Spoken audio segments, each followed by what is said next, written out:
Train the muscles, not the joints.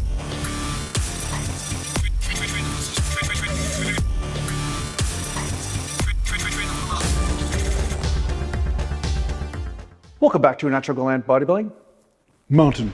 And today I'm going to do a few sets, some shoulder press here, and then I might do some bench after. I know that's a weird order, right? You usually would never want to do that. But I did some heavier chest yesterday, and just for pumping reasons, I'm going to do some lightweight chest today. But the first thing I want to talk to you about before I even do my first set is there a perfect rep range? Now, you guys know that most of my advice is to mix up the rep ranges. I find that I got a lot of results from mixing the rep ranges.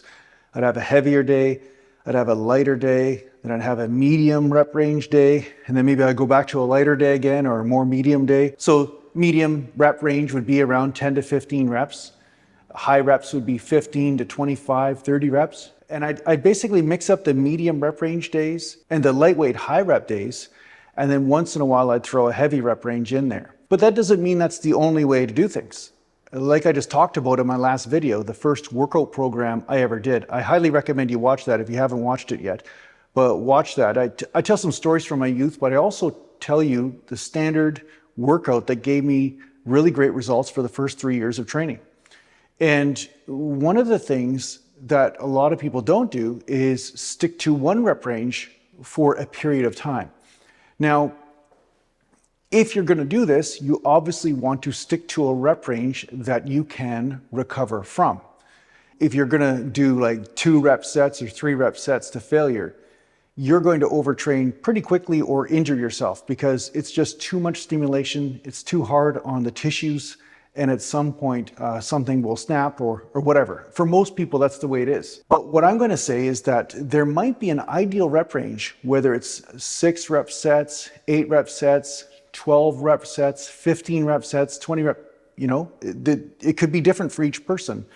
But I think there can be an ideal rep range that you could do for 3 or 4 sets in a workout and make great progress. So the perfect rep range for you would be the one that you notice that there's this progress from workout to workout that happens, or at least from week to week. And that means you'd be able to do a certain amount of sets and reps with a certain weight, and then you could raise the weight, and every week or so, you'd be able to go up by 5 pounds or 2 pounds or whatever increase happens. You're still progressing in some way, no matter how small. And this would be a great way to train. Because as long as you're getting results, like I said, you don't need to change anything. If you're getting results, just stick to what is working. And there's nothing wrong with that. So I think that it could be a good way to train to find that perfect rep range that seems to stimulate the body, but not annihilate you so that you have to recover from trauma to the joints. And then from there, you can keep making a good amount of progress. Now, this is just something to try, something different. And it might help you get to know yourself or certain parts of your body of what rep range they seem to respond best to. And I think starting with simplicity is far better than starting with complexity, because when you do experiments, if you only have one variable to look at, it's going to be a lot easier to measure whether it is a positive variable or a negative one. And so I think it's really a good idea or a good strategy to try this out. Okay, so let's do a set of shoulder presses here.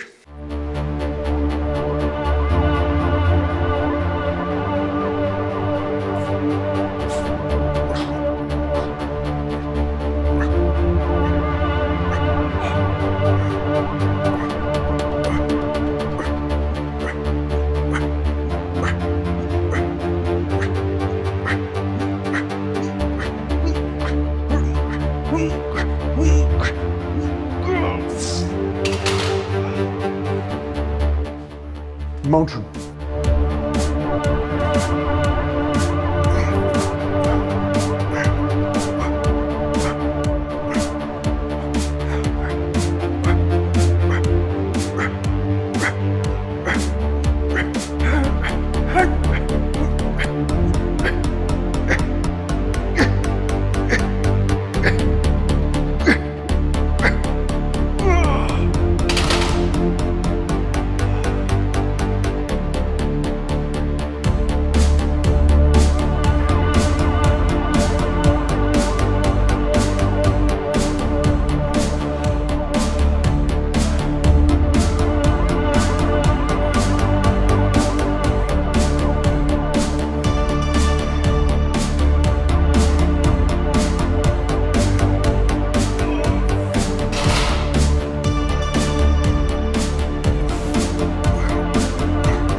And for those of you who are wondering when I'm shoulder pressing why I'm not locking out when I do standing shoulder press, I find when I go from here to here, I feel delt. When I go from here to here, it's nothing but neck. I just feel neck the whole time. And I'm not only just straining the neck, but I'm actually taking the tension off my delts and just putting it all on my traps. And I get a weird kind of neck sensation from that, so I don't like that. So that's why I stay within this groove and get a wicked pump on the delts. So yeah, that should answer your question. So one thing I want to talk to you a little bit about is shitty YouTube advice. And I know everybody's got an opinion, right? You know, as they say, everybody's got an opinion, just like everybody's got a butthole. You know, it's the same thing. But one thing I will say is the biggest problem with some of the advice that people are giving, especially a lot of these juiced up dudes, they're giving people advice as a standard template for everyone, not really reiterating the difference between one person or another. So for instance, as an example, this one guy was saying that squatting deep is the right thing for everybody. The only problem is that some people don't have the dorsiflexion or ankle flexibility, so that's why they don't go deep, right? So if they put their heels up on a block, that's automatically going to keep their body in a more upright position, and therefore they'll be able to come down lower, which will be a better squat. Now, this can work for some people, but for people like myself, if I did that, it just would destroy my knees, because now it's putting even more pressure on my knees as my knees are traveling forward as I'm squatting. So I have the flexibility to do it. I can go all the way up and all the way down. I have the dorsiflexion. That isn't a problem. So if I would take this person's advice blindly, that would mean that I would destroy my knees. So that's why you have to apply every piece of advice on a case-per-case basis. You can't just say everybody should do this and everybody should do that, because it just depends on how the forces are playing out. And I can't say this or stress this enough, because what's right for one person will destroy another person if they're feeling the forces act out in a weird way. You know, there might be a lot of reasons for that, but some of it is genetic limitation. Some of it is because a person is just built a certain way. They have certain ratios of their lever arms, like say long femurs or short femurs in comparison to a long torso or a short torso, and also take the tibia length in there as well. And these ratios change depending on the person, and that will totally drastically change how the forces are playing out on the muscles and the tendons. And that's why you get people with different results. That's one of the reasons, not the only reason, but it's one of the reasons why you get people that get different results from the exact same, or at least supposedly exact same exercise. So remember, always return back to your own experience, always return back to yourself, listen to that, and then go from there. But yeah, anyway, this is a short video.